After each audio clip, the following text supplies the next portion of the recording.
Bonjour à toutes et à tous, bienvenue dans Histoire d'artefacts, le podcast consacré aux artefacts de la pop culture et bien plus. Aujourd'hui, on s'attaque aux pierres d'infinité pour enfin savoir pourquoi un gant avec 6 cailloux a causé tant de soucis à tant de super-héros.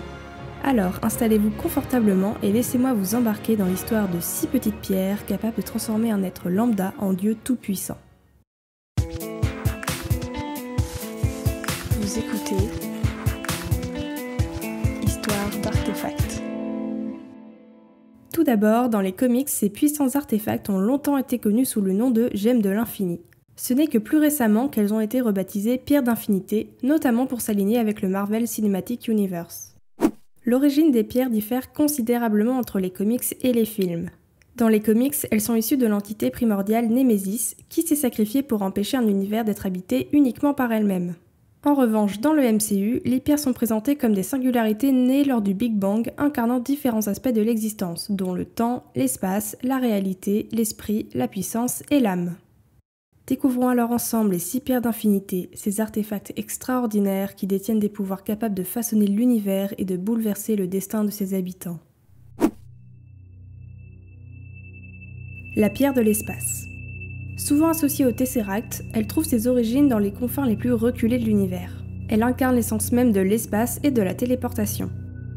Imaginez, elle a passé des millénaires bien tranquille dans la salle des trésors d'Odin, jusqu'à ce que ce dernier décide de la cacher sur Terre dans une église en Norvège. Ensuite, pendant la Seconde Guerre mondiale, Crâne Rouge le déniche et l'utilise pour des armes bien avancées. Mais après sa défaite contre Captain America, le Tesseract tombe dans les eaux arctiques, où il a été récupéré par Howard Stark, qui lance par la suite le projet Pegasus. Et puis Loki arrive avec ses grandes ambitions, il l'utilise pour ouvrir un portail, déclenchant l'invasion de New York. Finalement, Thanos le détruit pour en extraire la pierre. La pierre de l'esprit. Elle donne une conscience des pensées et des rêves des personnes aux alentours. Elle accroît aussi les pouvoirs mentaux de son porteur. Au départ, Thanos se confie à Loki sous forme de sceptre pour envahir la Terre. Loki, évidemment, ne se contente pas de le brandir pour impressionner la foule, il s'en sert pour contrôler l'esprit de plusieurs personnes, dont notre bien-aimé Hawkeye. Après la bataille de New York, le Shield met la main dessus. Plus tard, la pierre est même utilisée pour créer Vision dans Avengers l'ère d'Ultron. Mais cette pierre reste convoitée et Thanos, fidèle à lui-même, finit par la récupérer en l'arrachant du front de Vision, scellant le destin de notre cher androïde. La pierre de réalité. Connue sous sa forme liquide comme l'éther, elle permet de matérialiser les pensées de son porteur et d'abolir les lois physiques et naturelles.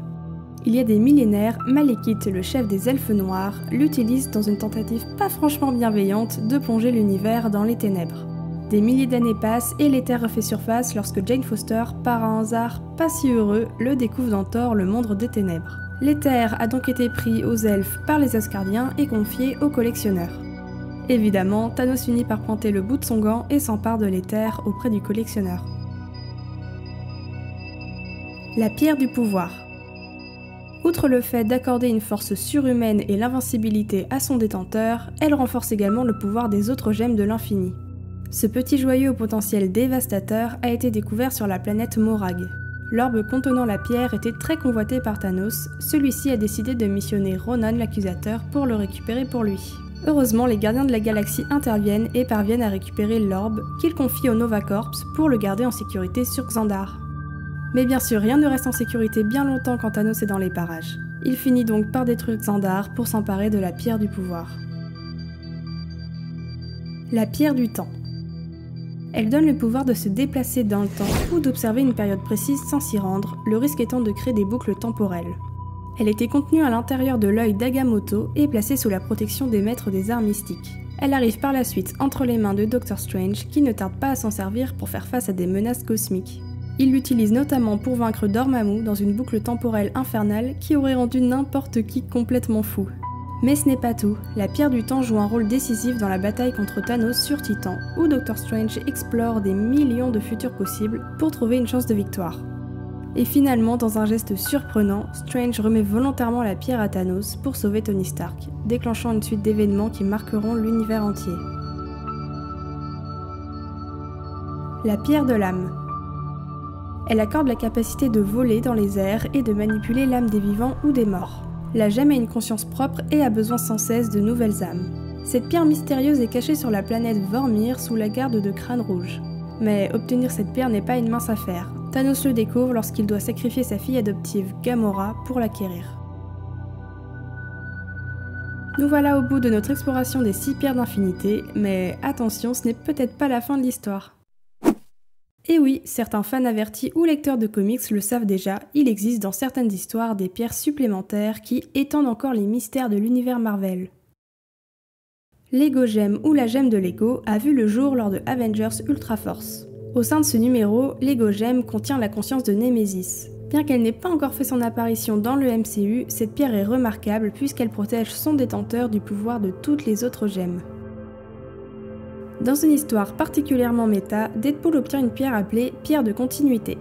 Cette pierre unique lui permet de briser le 4e mur d'une manière encore plus spectaculaire que d'habitude, lui donnant le pouvoir de communiquer directement avec les auteurs des comics. Le pouvoir de cette pierre permet donc de modifier l'histoire de Marvel à l'infini. La pierre de la mort fait son apparition dans Infinity Gauntlet Volume 2. Elle a été créée par Anwen Bakian à partir de la pierre de réalité. Cette dernière poussera Thanos à mettre la pierre de la mort dans son gant de l'infini, ce qui libérera une quantité d'énergie noire paralysante astronomique. Et Thanos sera tué sur le coup. Voilà, c'est tout pour aujourd'hui. Merci de m'avoir suivi dans cet épisode complètement cosmique et je vous dis à la prochaine pour un autre épisode d'Histoire d'Artefacts. Vous avez écouté Histoire d'Artefacts.